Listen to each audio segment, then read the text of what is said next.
tan nerviosos, señor. Los dejaremos aquí y seguiremos a pie. ¡Desmonten!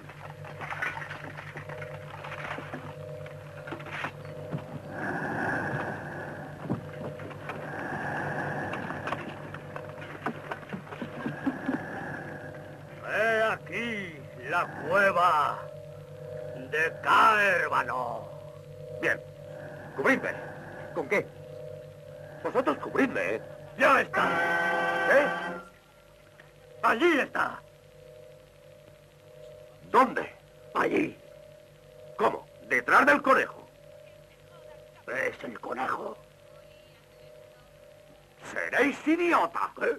¿Los habíais asustado? ¡Ese no es un conejo normal! ¡Es el roedor más cruel, maligno y temible que jamás ha existido! ¡Qué tontería! He ensuciado la armadura del miedo que tenía. Ese conejo es una bestia salvaje y feroz. ¡Un asesino! Te has pasado, Tim. ¡Os digo que os hará pedazos! ¿Un conejo? ¡Vete por ahí, escocés! ¡Estáis advertidos! ¿Qué va a hacer, morderte el trasero? Tiene unos dientes enormes y da saltos. ¡Fijaos qué patas! Anda, Bors, córtale la cabeza. ¡Esta noche cenaremos conejo al ajillo! ¡Mirad! ¡Maldita sea! ¡Os lo advertí! Vaya con el conejo. ¡Pero claro! ¡Eres muy listos! ¿Con qué conejo al ajillo, eh? Siempre pasa lo mismo. ¡Siempre pasa lo mismo! ¡Ya está bien!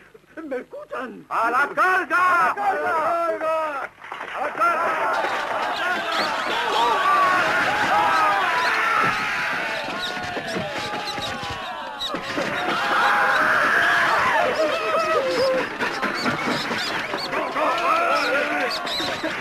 ¡Retirada! ¡Retirada!